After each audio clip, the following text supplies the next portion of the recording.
Good afternoon and welcome to this IOCS event, especially those of you here or online for whom it's the first time. It's a very great joy for us to be able to welcome Jeremy Ingpen, especially as he lives in North America and so is not over here that often. He's actually come over to take his viva for his doctorate, which is on the work of Olivier Clément, on which at this stage he's probably the world expert. The title of that dissertation is The Faces, the Prophecy of the Kingdom, and Introduction to the Work of Olivier Clément. Jeremy has a background of broad experience, not primarily in theology, management consulting and affordable housing, took an Oxford degree in modern history and has an MA in European Studies from Reading. And he has been working for several years on Olivier Clément and has produced several translations of Clément, for which we're greatly in his debt, because for many years, what one always heard about Clément was, oh no, he's untranslatable, you know, it's too French. But Jeremy has achieved the impossible with several of Clément's books, Transfiguring Time,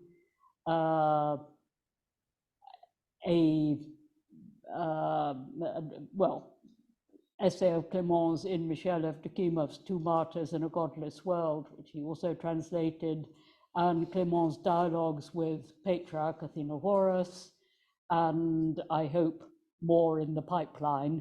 So Jeremy, thank you very much for being with us, and we look forward to hearing you. Elizabeth, thank you so much. I'm going to stay seated. If anyone has any trouble hearing me, please let me know. I want to thank the Institute, Father Dragos, Razvan, Elizabeth Theokratov as my supervisor, and all of the teachers in Orthodoxy over the last nearly 24 years, starting with Father Sergei Hackl in Sussex. I was very lucky to encounter some of the greats. So Olivier Clément, as you see, lived from 1921 till 2009, and he wrote, his productive life was from 1954 to 2008. And what makes him particularly interesting when we look at the theologians who were writing in the 50s and the 60s and the 70s is Clément goes into the social media age and comments on the social media age, the impact of this deluge of faces with which we're all confronted. I'm delighted that we're doing this jointly with the University Orthodox Christian Society. I apologize for getting the name wrong, because youth outreach was really central to Clément. He was part of a team that developed a 2-volume catechism, which is called The Living God, which is an outstanding volume. He was very active in what's called the Mouvement Jeunesse Orthodoxe, the Orthodox youth movement, which would meet yearly and have a congress with young people and the dignitaries. For example, from England, Metropolitan Anthony Bloom would be in attendance after he left Paris in, I think, 1948, but he was coming back certainly in the 50s. What I'm going to do is quickly sprint, but if we make this work, yes, please.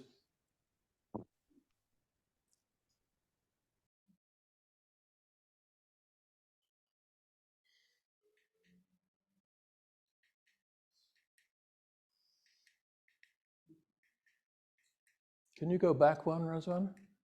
Yes, let me.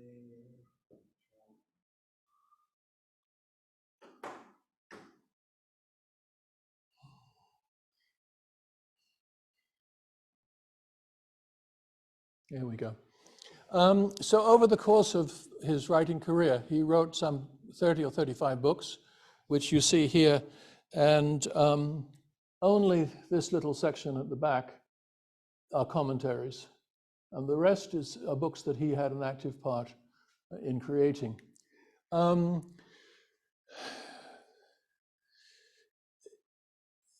As we go through the presentation, could you go down one, Hassan? Yeah, this is what I was trying to do. I'm not sure how. We need, I think we'd.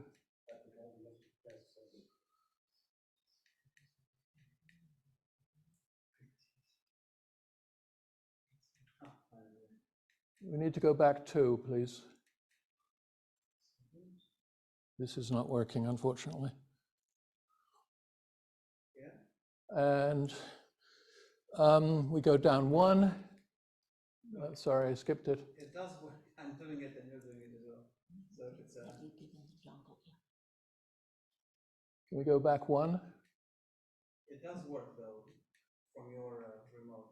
It takes a while. There we go. So we're going to meet, sorry about that, we're going to meet a dramatis personae, and some of the names are going to be unfamiliar, so I'm just going to quickly run through some of these names. Nicolas Berdyaev, a Russian religious philosopher working in France. Alphonse Duprat, who was Clément's history professor when he was an undergraduate. Paul Evdokimov, who is a French theologian who was a close colleague of Clément's at the Saint Sergius Institute in Paris. Andrei Scrima, who's an extraordinary Romanian monk and theologian. Emmanuel Levinas, who is a French Jewish philosopher and Talmudic scholar. Marie-Joseph Le Guillou, who is a Catholic theologian with whom Clément set up the Institute for Ecumenical Studies as part of the the Catholic Institute in Paris. Christoph Schönborn, who became a cardinal in the Catholic Church, who was trained by Le Guillou and Andrei Scrima, and wrote a very interesting book on the icon, from which I quote. Gandalf One Counselor has the Oxia logo.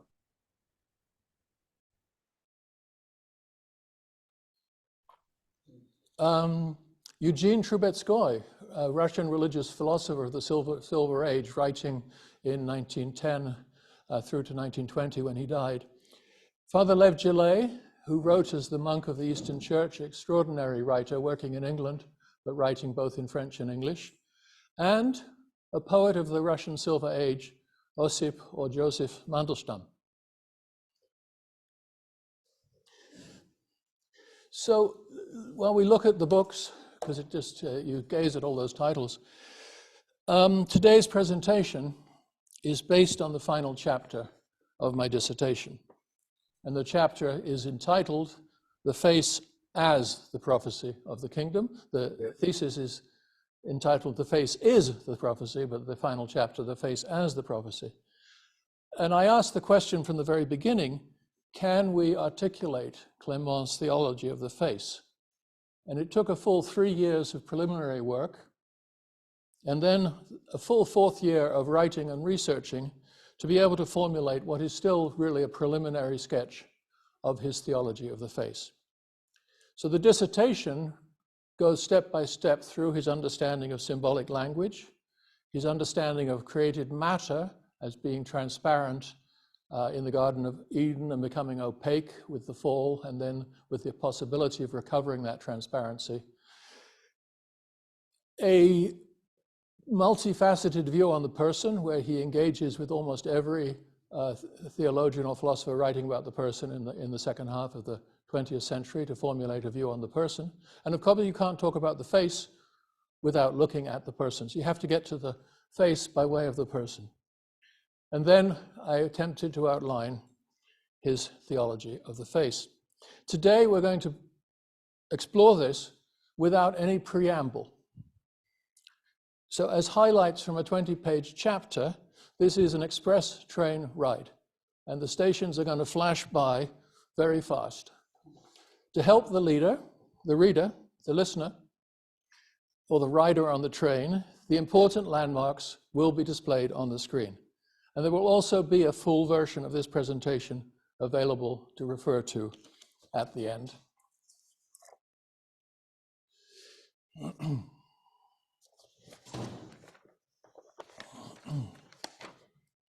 The presentation starts with Clément's key statements on the face. We then explore a set of theological propositions on the face, and finally we look at the face-to-face encounter.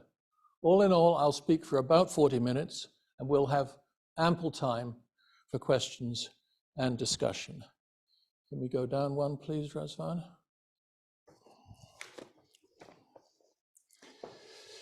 In his spiritual autobiography, which is called The Other Sun, we hear Olivier Clément wonder about the mystery of the face. Faces, where do they come from? Later in life, he returned to this theme in a book of interviews. The mystery of the face never ceased to confront me. I would say to myself, if a person is nothing but a collection of atoms, why does the face hold such a mystery? Why does a glance or smile touch us in the way that it does? In all these faces, I became aware of a hidden space in which we meet the other, the space in which there is light that transcends the person. In an article written in 1968, Clément wrote, "The West elaborated a theology of action and the word," he's talking about the Catholic Church here, "and the Christian East, a theology of silence and the icon. It is time to unite these two visions into a theology of the face." And in a late essay, he advanced a radical theology of encounter in the face of the neighbor. Today, a poetry of the created world, tomorrow, a poetry of faces. Because the world of God and humankind, the world of God made man, and man called to become God, only exists in the encounter of the gaze, in the communion of faces. Clément never completed the task of uniting these two visions into a theology of the face. He has two principal presentations. One is called Le Visage Intérieur, the inner face, and the other is a preface to a photo study of the faces of Benedictine monks and nuns called Faces of Silence. What he wrote are short essays in which he outlines his main themes, but he does not systematically develop them. In what follows, I will attempt to lay out Clément's theology of the face. But before we talk about the face, I want to briefly look at idol, the perversion of the face in the idol. Clément's early teacher, Alphonse Dupron, explored the semantic roots of image and idol in his book on the sacred. Our root word, image, and its Latin original, means imitation or portrait. It also means shade or shadow. The image in Greek is eidolon or icon. With eidolon, we find ourselves in the world of shadows. These are eidola, forms without substance, yet able to be apprehended by the senses, in some sense bodiless images that the gods make use of. Dupron continued, in the vocabulary of Christian combat against the idol, eidolon, Latinized as idolum, quickly entered the vocabulary of battle against the idolaters and was used to denounce the paganism of the image, a paganism that was embodied in the religious attitude that concentrated all the impiety in the man-made object. And this man-made object had to be destroyed. By contrast, Clément saw the whole effort of the modern world, especially in its 20th century totalitarian and technological manifestations, as an attempt to destroy the image of God in humankind. In the history of the 20th century, he saw so many ways of rendering a person faceless, of presenting them with a mask of indifference or the ferocious snout of the oppressor. In his book on the person, which is called On Human Being, Clément expanded on the destructive force of the flood of visual images and images of the face that we meet with in our day-to-day existence. And he's writing here in 1975, so he's quite forward-looking. There is a mounting wave of barbarism. Images of faces emerge from all sides, obsessively, barbarically. This flood of faces merges into one and leads the soul into a state of dissolution in which everything dissolves: values, traditions, criteria, local customs. He explained, humanity has interrupted the circulation of glory. This is what the Old Testament calls the kabod, the glory of God, and has blocked the Eucharistic dimension of creation. The light of God has become external to us, so that things now have an aspect of horror and darkness. Yet he concludes on a transcendental note, and yet there is an irreducible beauty, an irreducible enigma that this acid can never corrode, and that is the face of the person and the longing for a worldwide communion of faces. And yet, he says, the reality of the irreducible person, when considered in the light of the Spirit, shows us that the more I know someone, the more they remain unknown.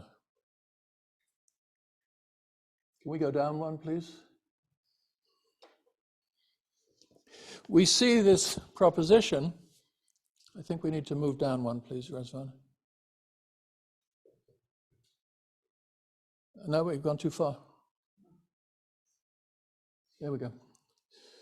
In one of his last, we see this proposition stated in one of his last essays, which is called The Common Mission of Christians in the Secular City.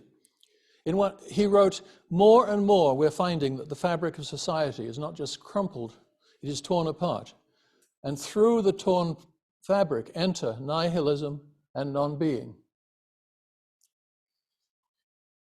And therefore, I think that today's nihilism is the arena in which we must sing out the good news of the resurrection.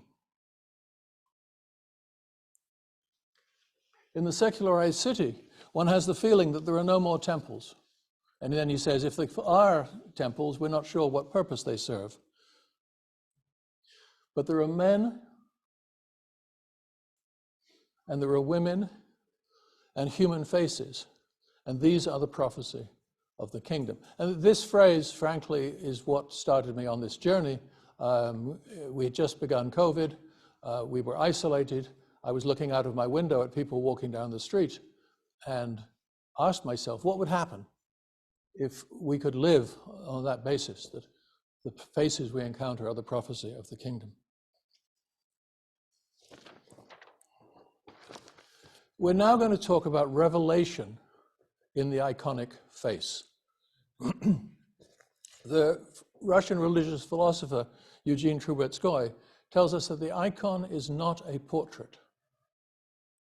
Instead, the icon portrays the inner spiritual life of the person. The icon of Christ reveals Christ to us in the same way that the incarnate Christ revealed the hypostasis of the Father. And Father Le Guillou tells us that Christ is the transparency of the Father. And if we follow St. John of Damascus, we can say that the icon reveals the prototype to whom veneration is made.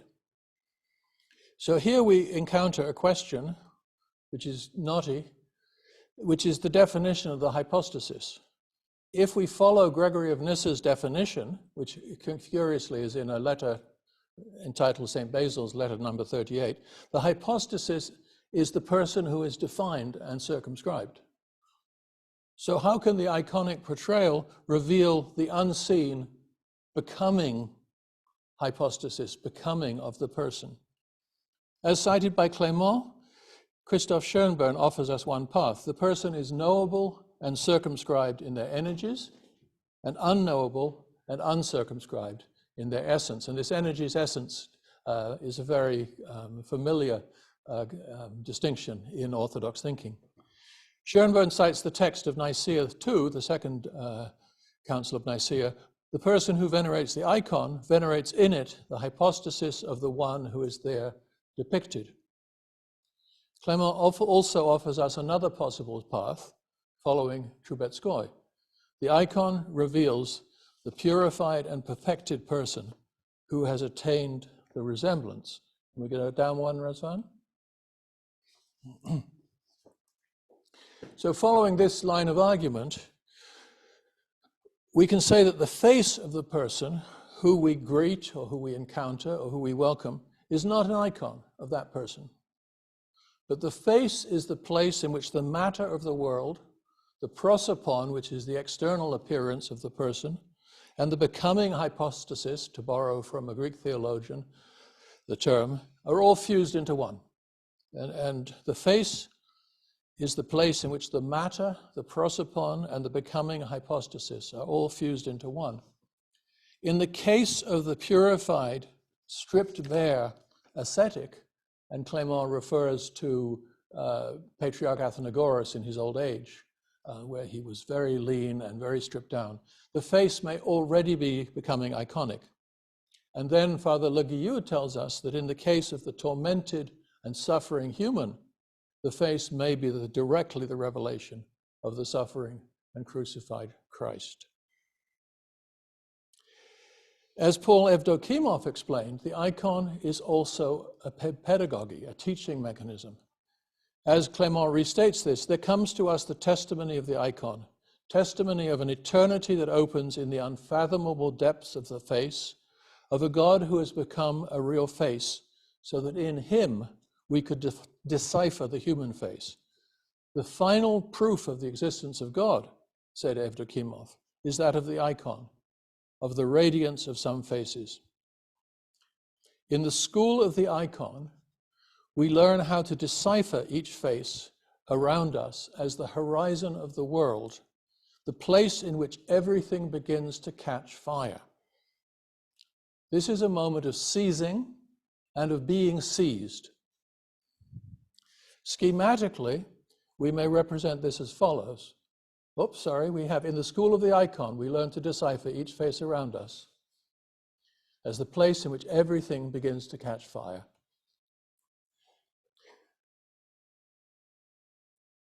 So to present this schematically, we have face becoming icon,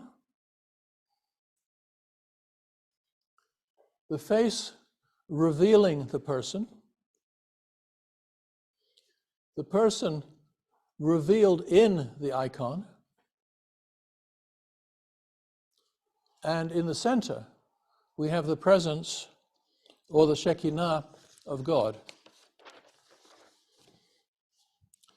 This is an instance of what Clément in Transfiguring Time calls the sudden, the moment when everything is changed. The incarnation, the creation are instances of the sudden.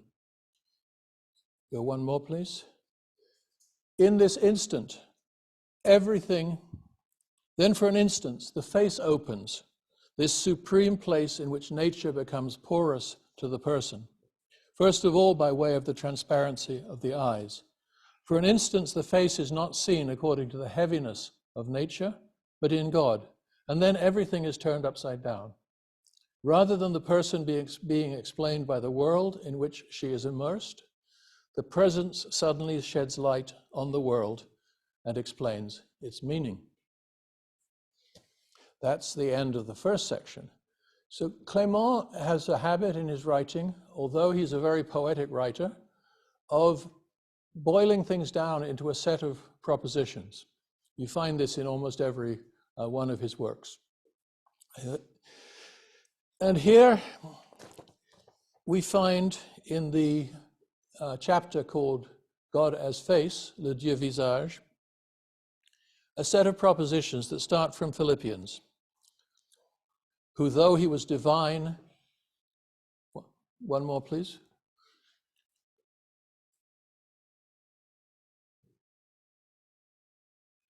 Who though he was divine, took the form of a servant and humbled himself, even to death on the cross. Here we have an antinomy, which is a key word in Eastern Orthodox thinking, the yoking together of two opposites, of the fullness of God and the emptying of God, which gives us the measure of the mad love of God, the manikos eros, of the God who transcends his own transcendence and descends even to the bottommost depths of separation and slavery, into his own absence in death and in hell. Next one, please. God is love, and love seeks reciprocity. For God, the existence of the other implies a retreat and vulnerability.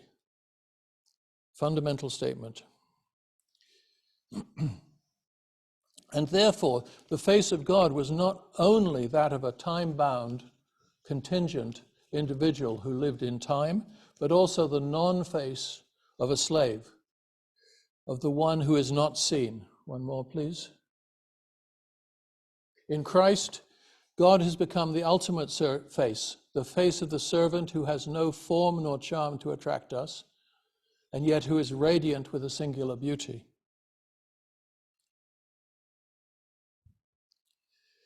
Through this free and sovereign offering at Gethsemane, all of human anguish has become the very fabric and density of faith and love.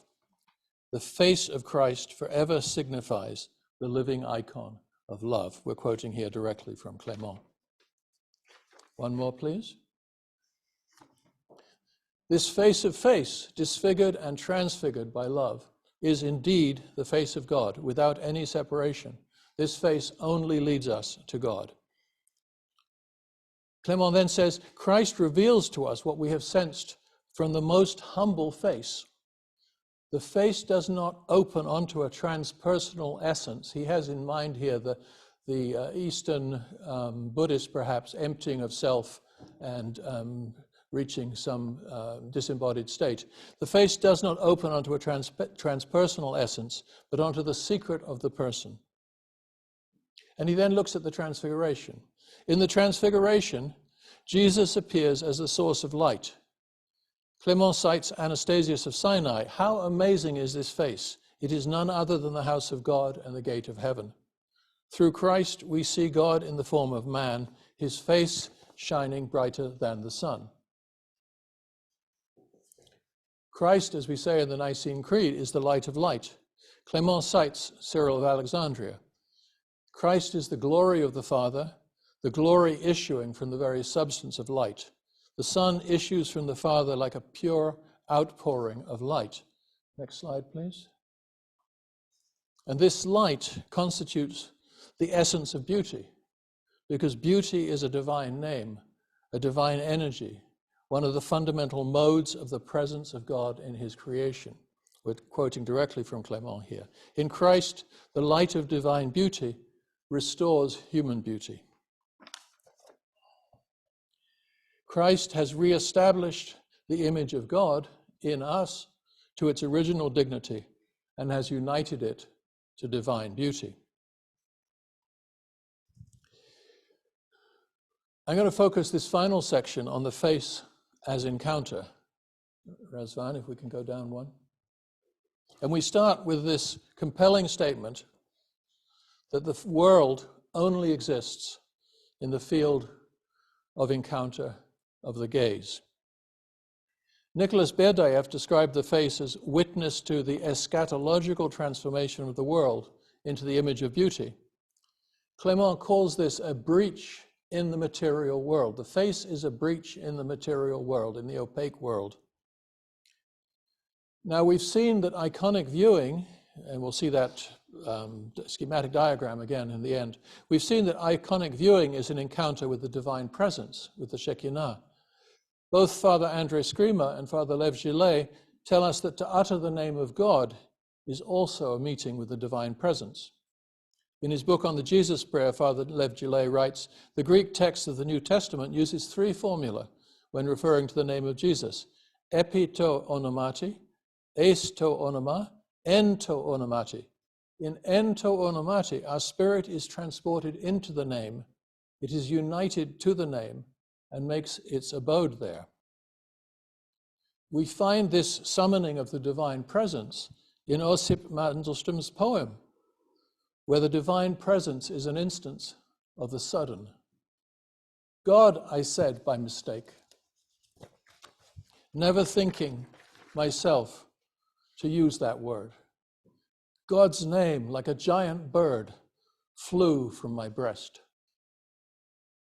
In the concreteness of this image, we are reminded of the encounters of the Old and New Testaments, the chronicles of the encounters between God and man, from the days of walking and talking together in paradise to God's anguished cry, "Adam, where are you?"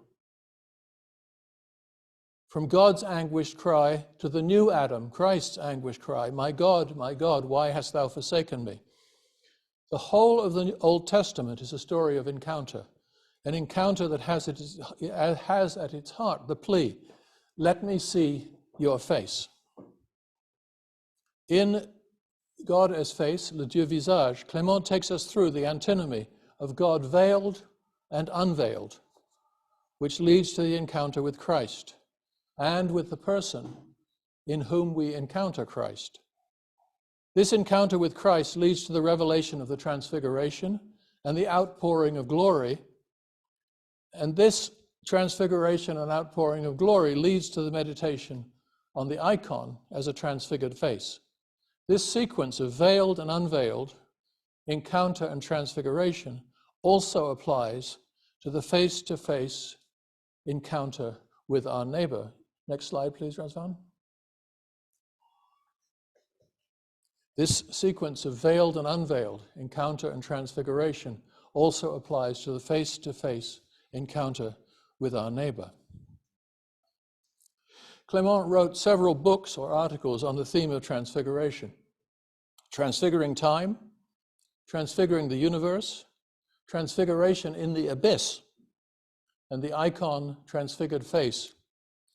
In Transfiguration in the Abyss, Clément writes, "It is enough to discover, beneath the depths of our own dereliction, the crucified God who breaks the gates of our personal hell, and to learn that the kingdom is already within us and between us, peace, light, joy, an end to exteriority, nothing but faces."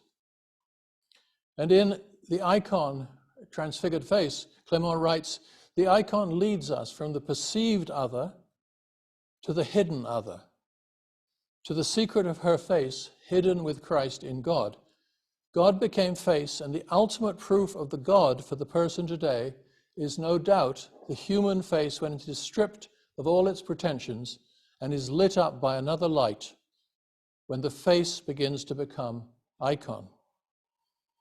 Finally, Clément writes, "The time is coming for a Christianity of transfiguration in which beauty will no longer be a symbol, but instead the unveiling of a reality." In his essay on history and meta-history, he comments, "Christianity is a religion of faces because in Christ, God becomes face and humankind in turn become aware of their own faces." And he adds, and this concludes a discussion of symbol and reality that was the subject of an earlier seminar, "As symbol that becomes reality as the result of a long ascetic process, or in the life-changing eruption of love, as the result of a long ascetic process, or through the life-changing eruption of love, the face witnesses to the eschatological transformation of the world into an image of beauty." In the icon, the matter of the world, the stuff of the world, the paint, is employed to portray the image of the Savior. In the face, the matter of the world, the prosopon, the external person, and the hypostasis, the internal becoming person, are fused into one.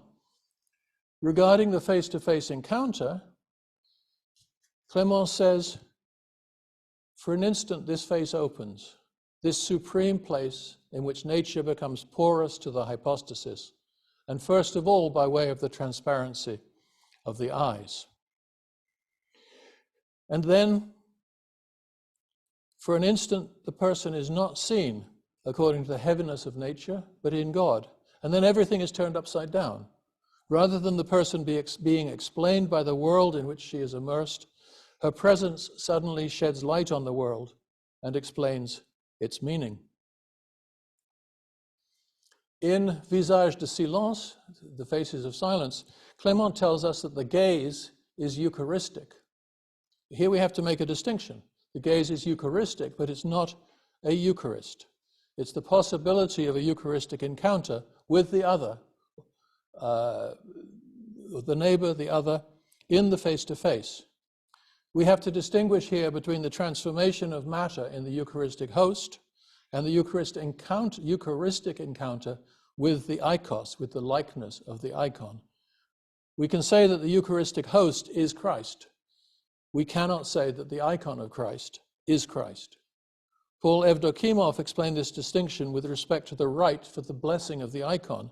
In this rite, the fact of naming the icon, this image is the icon of Christ, and the statement that this icon is sanctified by the power of the Holy Spirit signify that the resemblance confers on the icon the charism of the presence inherent in the name, the presence inherent in the name. That's why we took that little detour through the name and presence. The Eucharist, by contrast, effects the transformation of the matter of the world into a celestial and transcendent reality. The rite of blessing of the icon does not effect any transformation, but instead identifies the icon as the place from which the presence of the name radiates. Clément cites the Kontakion for the Sunday of the Fathers of the First Ecumenical Council to explain the veiling and unveiling of dogma that was accomplished through the work of the ecumenical councils. And the Kontakion goes as follows. The church was strengthened into one faith through the preaching of the apostles and the doctrines of the fathers. Robed in truth, woven of the word of God from above, the church unveils and glorifies the great mystery of faith. So we have this unveiling and veiling. Clément comments, the church unveils the mystery. He refers to Heidegger's definition of truth as an unveiling, an aletheia, in the sense of a truth that allows the infinite depths of its mystery to appear. This unveiling is not a seizing, but a being seized. Concepts, said Gregory of Nyssa, create idols of God. Only through being seized do we understand. This being seized unveils and glorifies the great mystery of faith. Next slide, please. The same unveiling and veiling and unveiling applies to the encounter with one's neighbor. Speaking in Japan in 1985, Clément said the reality of the irreducible person, when considered in the light of the Spirit, shows us that the more I know someone, the more they remain unknown. And he says the Judeo-Christian tradition places the accent on the human face with its extreme vulnerability. If I want to offer a welcome to the nakedness of a face, I can only have an attitude of non-power. Next slide, please. This non-power is taken from Levinas. It's non-pouvoir. Next slide. This attitude of non-pouvoir, of non-power, takes us back to the stripping bare of the ascetic process. When you read the ascetic literature, it's about stripping off all of the illusions, stripping bare. This non-pouvoir links back to the ascetic process, and Clément absolutely clearly attributes this to Levinas. The result is, next slide please, we shift from the acidic corrosion of the person we encounter, and if you remember that first quote about the acidic corrosion of contemporary society, to an ascetic stripping bare of the person who encounters. It's a radical shift. This non-pouvoir is a yielding of power rather than powerlessness.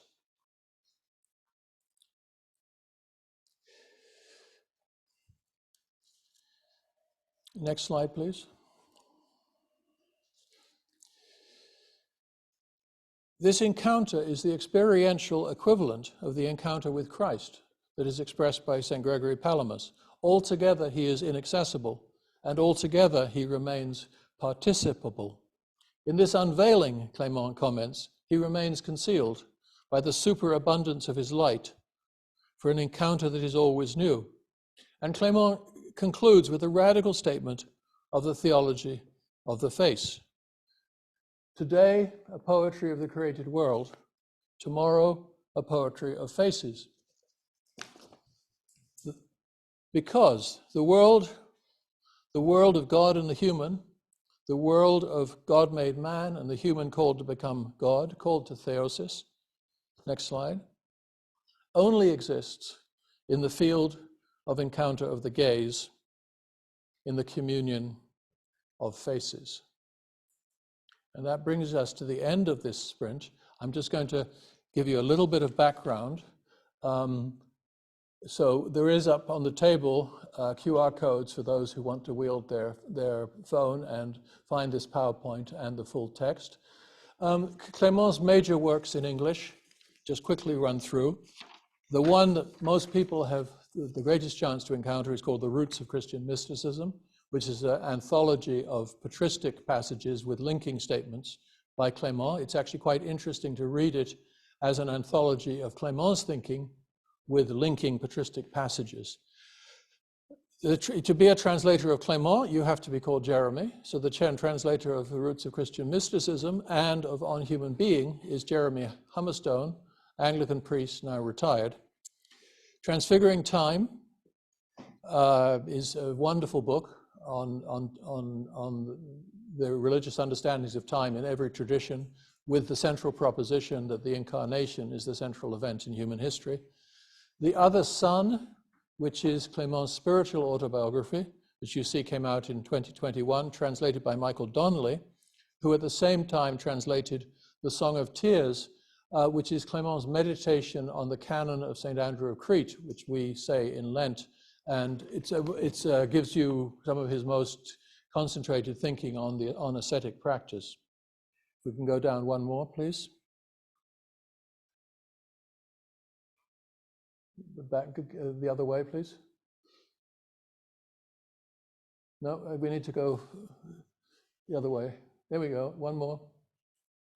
So then this essay, The Common Mission of Christians in the Secular City, that's available in Kindle. It's an extraordinary essay, what he has to say in there, and he's talking very much to youth. And then finally we have the Dialogues with Patriarch Athenagoras, which has been called his masterwork. And this is a dialogue of Clément and the Patriarch, the two of them talking over the course of maybe 2 months. One more, please, Razvan.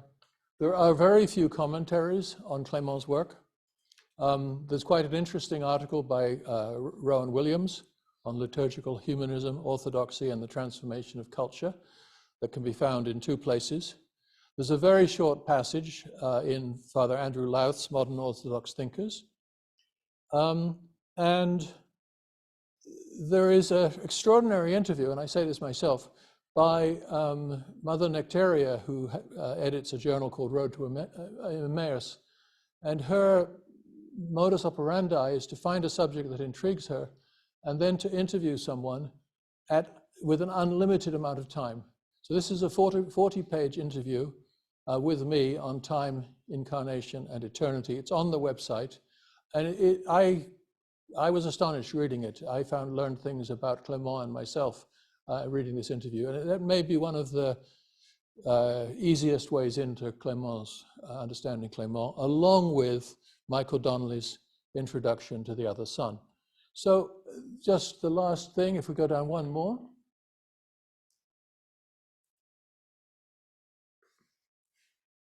Questions and comments? And if you could go one more, please, Razvan. There we go. We'll leave this up because this emerged quite early on in a supervision session, trying to boil this down. And really, it sums up the whole thesis in a schematic form. So I would like to ask Elizabeth perhaps to kick off the questions, because in preparing to do this, she said something to the effect that Clément is so fresh. We need to be able to read Clément because he is so fresh. Would you like to say any more on that, Elizabeth?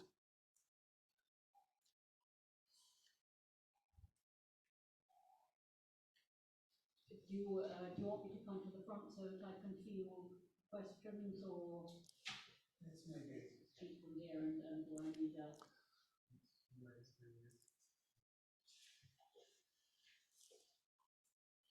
Speaking there, that's fine. Thank you.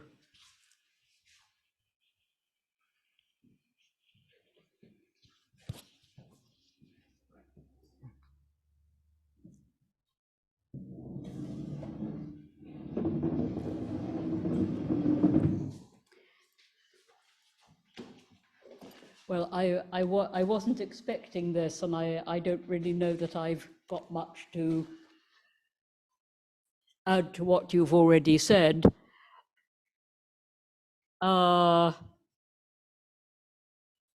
Yes, I mean, what I meant by saying Clément is so fresh is that he exemplifies in a way what the advice that Bishop Callistos was given by St. Amphilochios when he went back to Oxford, you know, going to go as a young, newly ordained young monk into a secular milieu as a lecturer. And Father Amphilochios said, never be afraid. And that, I think, is so characteristic of Clément, that he touches on all sorts of areas that nobody else would touch with a barge pole, certainly no other Orthodox. And certainly, you know, questions of secularism, how this can be a positive thing, and it's always without fear, and seeing in a way the present, seeing the light of Christ in the world. But I think we should see what other questions there may be in the room or online. I don't know how we coordinate this. Christophe. Sorry. Thank you very much, Jeremy. Just a question. Has he ever written an elaborate critique or discussion of Levinas' philosophy of the faith, which is obviously quite different from Clément's? No, he cites Levinas, and he cites Levinas's early work on l'infini. He attributes it and he cites it, but he doesn't go one step beyond that. Thank you. There was an online question from Professor Boucher, but I see he disappeared.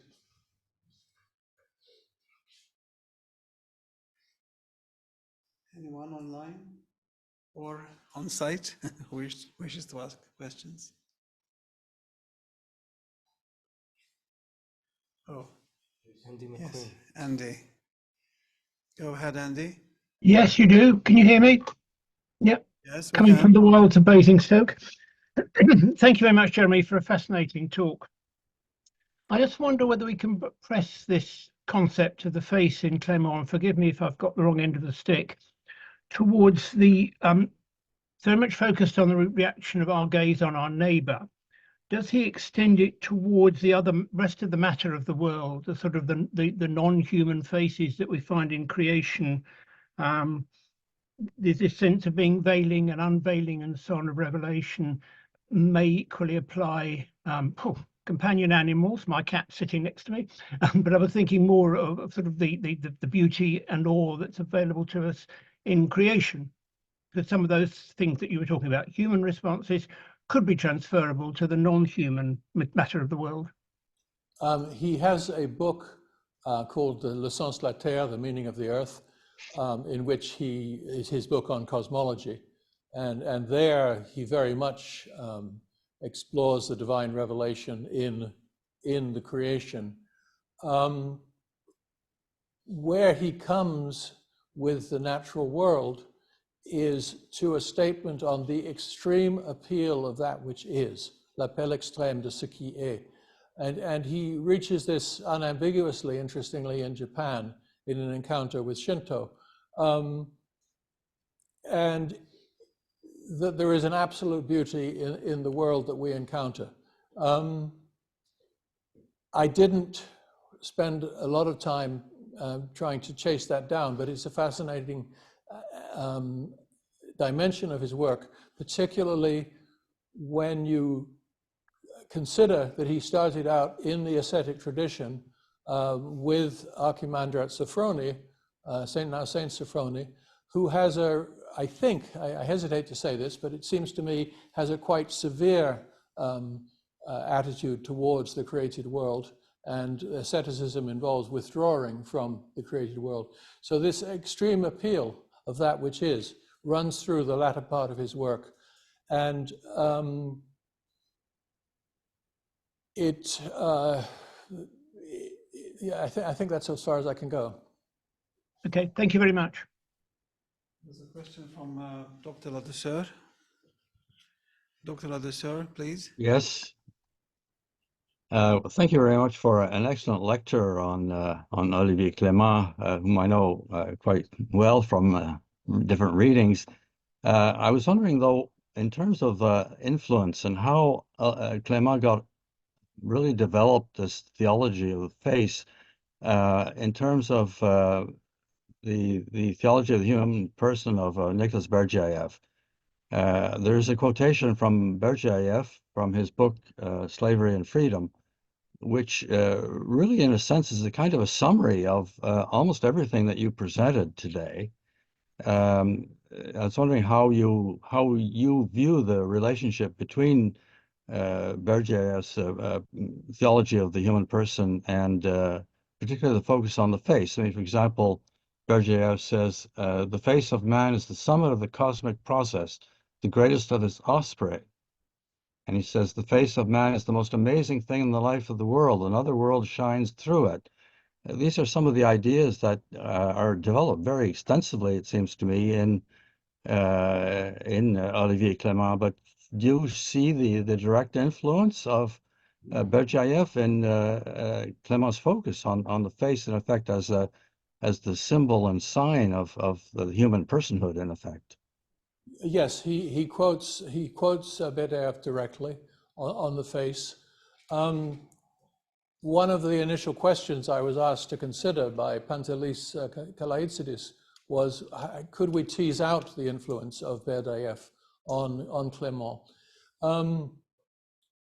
So he has read Berdyaev very thoroughly. In formulating his views on the face, some of the statements come directly from Berdyaev. But at the same time, he's formed by Lossky, and Lossky's much more strict and systematic view of the person. So I'm somewhat handicapped by finding Berdyaev almost impossible to read because he's very diffuse. But I think we can, what I said somewhere in the writing was that if you have the warp and the woof, the warp of Clément's work comes from Lossky, with whom he studied for 5 years and who helped him form his initial theological thought. But the emotional lyricism comes from Berdyaev.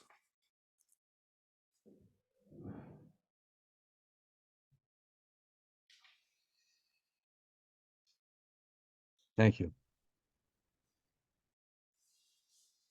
Any other question? Look, there's someone.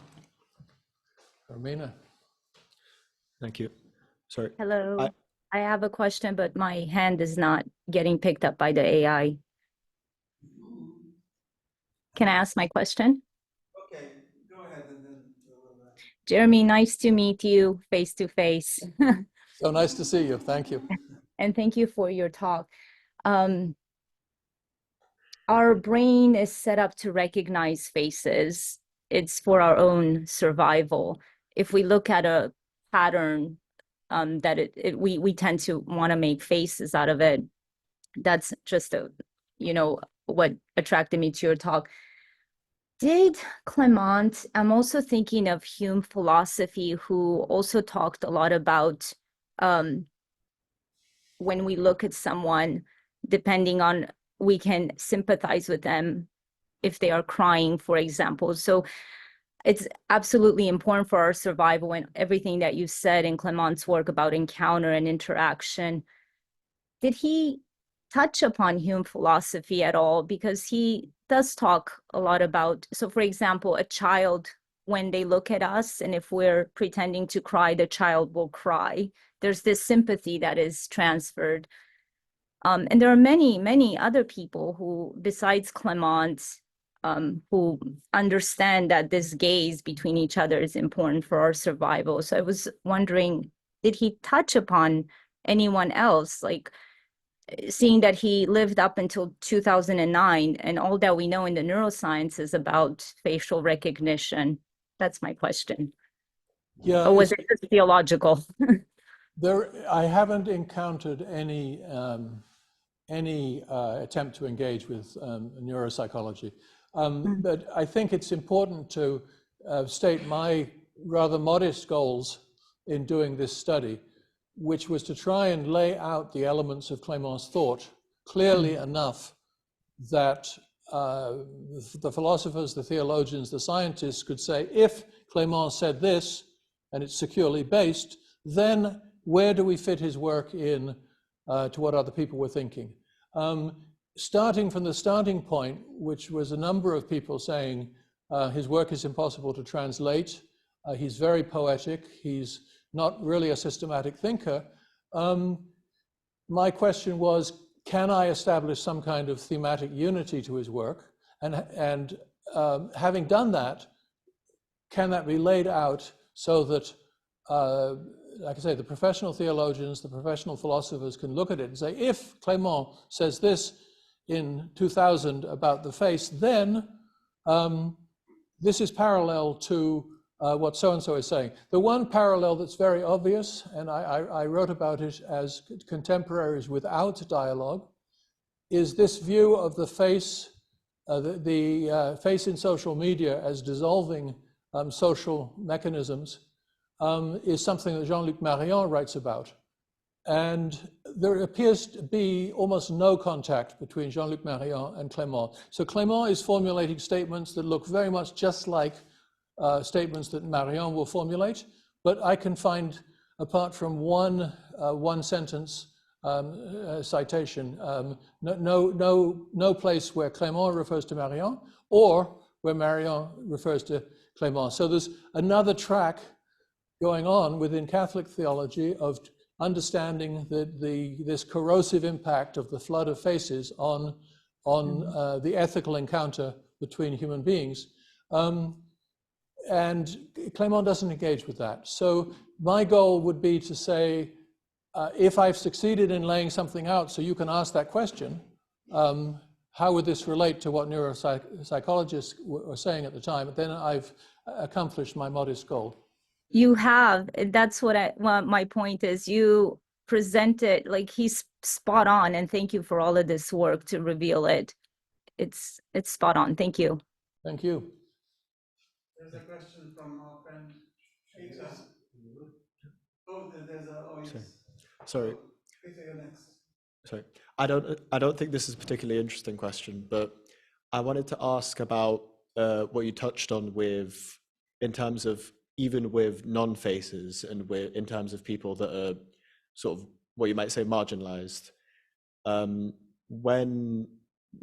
you just sort of expand on that? Like what exactly, how does that fit into his theology? Does that refer to any sort of like, is that comparable to like concepts of social justice in religious tradition? Or yeah, if you could just talk about that. It's a very good question, because he describes Christ both as the face of God and as the face of the slave, of the aproposon. He describes, he borrows from one of the fathers the image of two people chained back to back who can't see each other.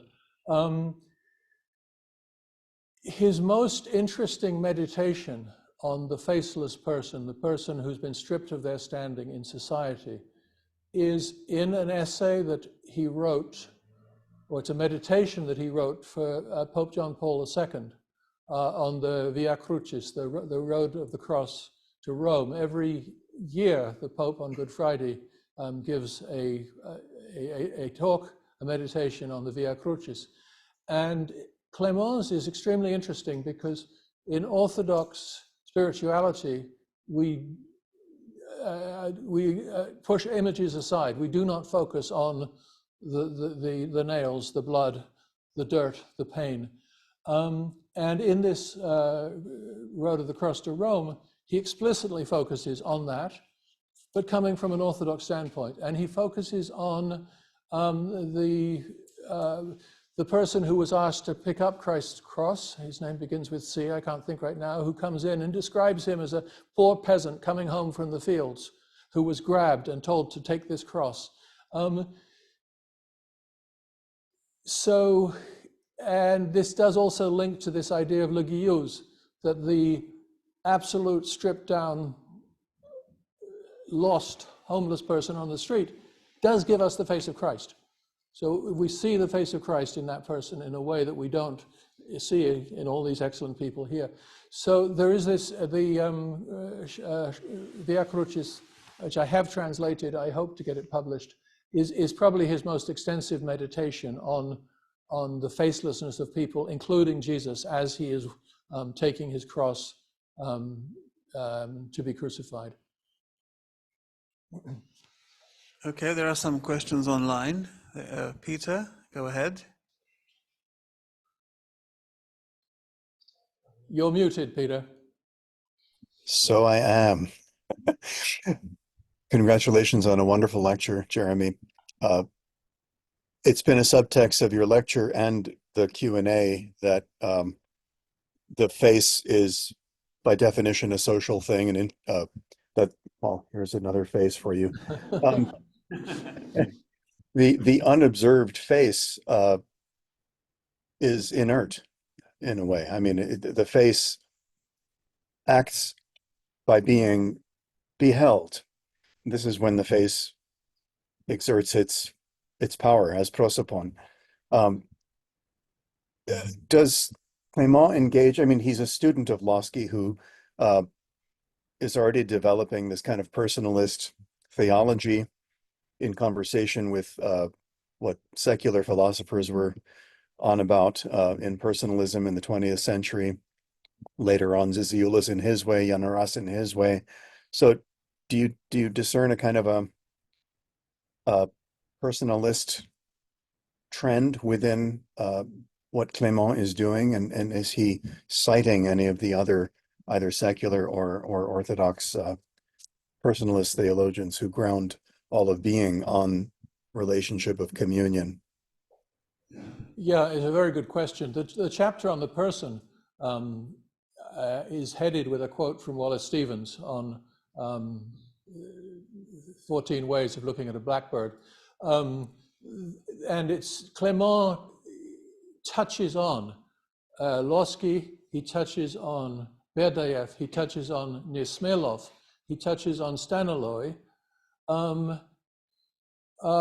He engages with Heidegger, and he also engages with someone we don't know, René Habachi, who is a Egyptian-born philosopher who worked in Lebanon and then came to Paris, who developed the concept of something called the relational being. Well, relational being we also find in the personalists. So I don't think in my view, he has this multifaceted, open-ended presentation of the person. We can look at the person this way, we can look at the person that way, we can look at the person that way. It comes together in the face, but he does not attempt to pull together how can we reconcile Berdayev's view of the person with Losky's? How does Staniloy's view of the person then change this point of view? He engages with each of them, but pretty much on a standalone basis. I mean, relatedly, you may have mentioned this in your lecture, but in a number of language, the word for face and the word for person is the same word, or at least they can be used functionally synonymously. you know, there's a wonderful face means there's a wonderful person. Litso in Russian, prosopon in Greek, but not in all languages. It's interesting.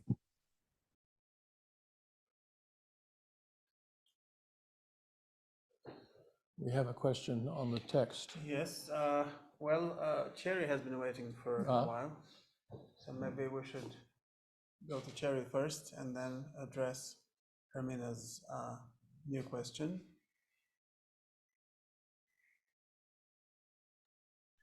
Yes, thank you very much. As always, a very good talk, Jeremy. Thank you. Very interesting. I have an observation and a question. My observation is on Dr. Hermina. I hope I'm pronouncing your name right.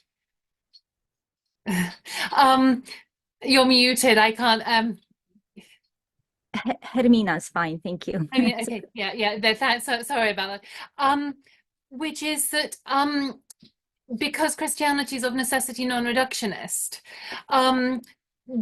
it is possible to make a distinction between the mechanism and the teleology, and say that survival is the mechanism and the seeing of God in the human face is the teleology. So it's where we're coming from and where we're going. I'm sure there would be other ways consistent with Christianity of solving that particular problem, but that is one quite interesting one. Jeremy will perhaps tell us how well it fits into Clément specifically. The question I had was that I was rather intrigued by your comment on the distinction, Jeremy's comment on the distinction between the blessing of the icon and the Eucharistic transformation, in that the terms of the Eucharistic transformation were much more the terms that you'd associate with Rome. And I was just rather intrigued to sort of, if there could be a bit of the unpacking of the theology there as to what's going on, quite how Clément is thinking there. Yeah, Sherry, you always challenge us to think. The section on Eucharistic transformation, Clément takes almost directly from a work of Evdokimov's, and strangely, it's Evdokimov's work on women. It's not his book called Orthodoxy, his textbook manual. And where Clément and Evdokimov end up is that we have two routes. That we started with transparent matter in paradise.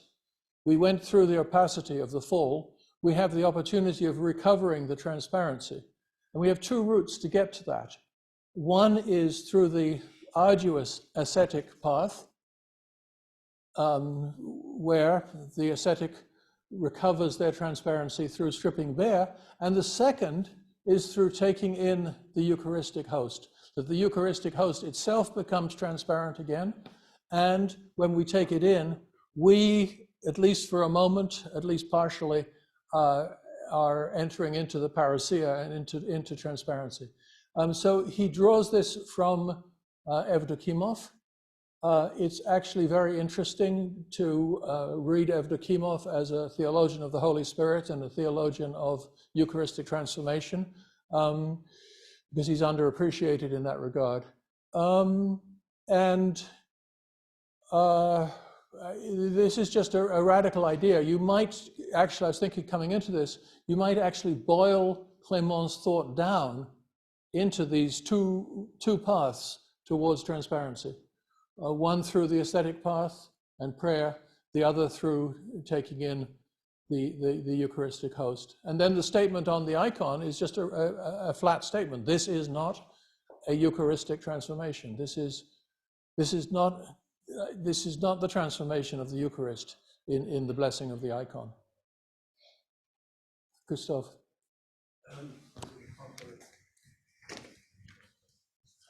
Thank you. You touched upon this in your talk, but can you say more of how he views the relationship between the face and the rest of the human body? Yes. He wrote a little book called Body of Glory, Body of Death, Corps de Gloire, Corps de Mort, which was greatly influential on Pope John Paul II He caused him to invite Clément to breakfast. His view of the body steps away from ascetic depreciation of the body. He refers to himself as a Mediterranean pagan. And in his poems, he has himself stepping into the Mediterranean Sea, relishing the impact of the sun on his body. It's very sensuous. So this little book expands his thinking into the body. I probably didn't give it enough justice, but that's the place. Interestingly, there's a group of theologians in Poland who have run with this component of his thought, along with Pope John Paul II's thinking on the human body. There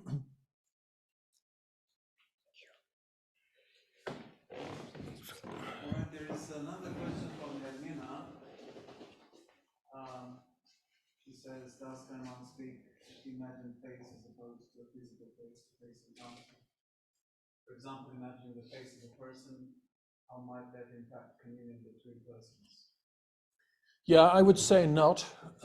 He spends a lot on the idea of the symbol and borrows from Maximus the Confessor to say, in fact, the symbol may be more real than this reality that we have. And he uses this idea of the symbol, that which is beyond, to give a structure for how we see through a person to that which is beyond. But I don't believe he enters into a concept of an imagined face. He's very concrete in terms of dealing with an actual face. Any more questions, perhaps from the room? And perhaps from our friends online? Our friends online, if you have more questions, now's the time. I just want to say I'm delighted to see Lionel Breda here. Thank you. It's always a pleasure to be in a seminar with you.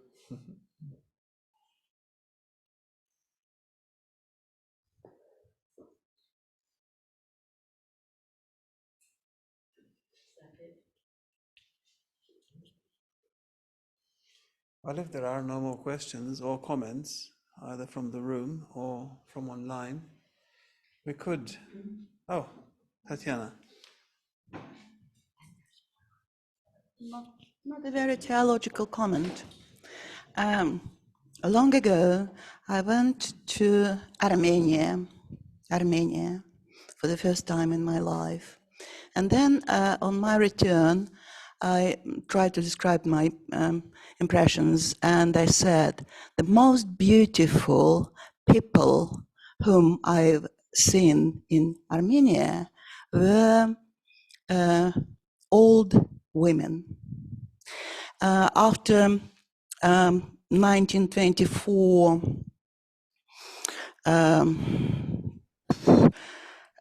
Turkish massacre of the nation, all the women just put on black clothes. So not out of being very pious, they looked absolutely similarly like the nuns, but just it was their tradition. Of course, they don't wore any makeup. So in a sense, their faces were naked, and the body is invisible. And but their eyes just radiated love. When I looked at somebody, at any of these old women, they just smiled at me with such a love. So this is just, I tried to fit it into your graph. Face, icon, beauty, and back to the icon, and presence of God, because they were Christians, and though not very many churches survived. It's after the Turks, after the communists, but they were just radiant. The nakedness of face. It's so powerful thing. Yeah, Clément has a similar meditation on the faces of people in mountain villages who've lived a very hard life. And he basically says their faces become part of the landscape and have been sculpted.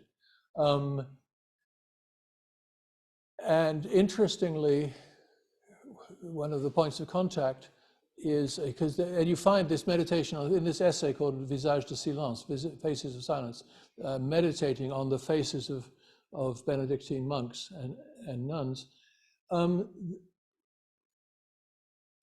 Clément, he wrote this set of essays on a photo study. Well, Albert Camus, who we know as an existentialist and someone who fled from God, also wrote captions for a book of photo essays of the region. And he also has a picture of this old peasant whose face is just lined. It's just something, they've become part of the earth. And he says that truth has a human face. It's a very interesting comment. You're saying the face is radiating love and beauty. Camus says the face is the emblem of truth. So there's a lot of depth, but his thought is scattered. You know, it's a little bit here, a little bit there, and not developed. I ended up, we visit a monastery in Michigan, and we had the Romanian monastery. We had the privilege of seeing a new chapel with the iconographic scheme mapped out on the 4 walls. And in my preface, I said, well, one way we might think of Clément's work is that this is his chapel. Here he writes about engagement with society. Here he writes about engagement with prayer.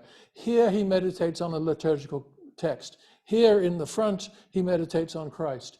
Here he meditates, and what he will do, he will write something, and he does 2 things. He may come back to it later and just fill in a little bit more detail. You'll find he wrote a lot of prefaces to all kinds of authors, and there's people who preface books, and they pretty much write the same thing every time. Every time Clément prefaces a book, there's something new, and you say, oh, here he expands on this idea, and he fills in this little piece. So you have this meditation on the faces of the peasants in the rocky country, and he doesn't develop it, but it's there. So that's the closest I could come to saying, how do you integrate all of these aspects of his work? Because they're there from the beginning, right the way across the spectrum. There's one question online. Question online from Cam. Hey, Kemi, my son. Ah. Hey, hello everyone. Hey, Dad. Happy I was able to be in attendance, and this may be a bit of a redundant question, but I was just thinking about his early works in Transfiguring Time, and if he goes back to reference the face in the sort of eternal sense, and if the face of God is a sort of singular eternal presence that we see, or if it's changes through time and changes with the individual. It's a lovely question, Cam. I don't think in Transfiguring Time he talks very much about the face.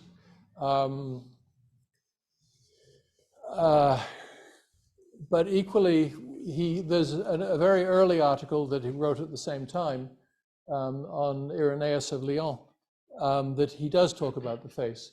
And one of my questions was there evolution and development in his thought? Was some of this stuff I was finding at the end, stuff that he came to at the end?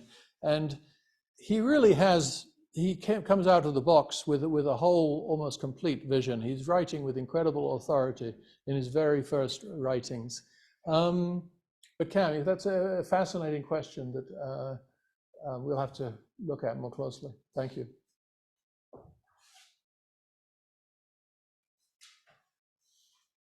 Thank you so much, Jeremy.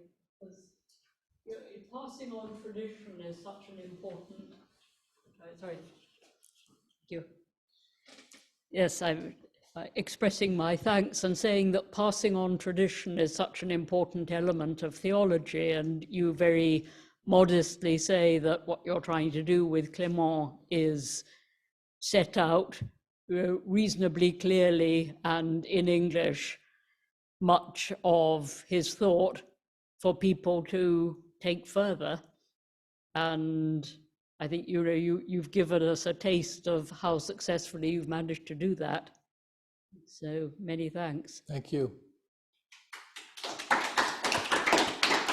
Thank you.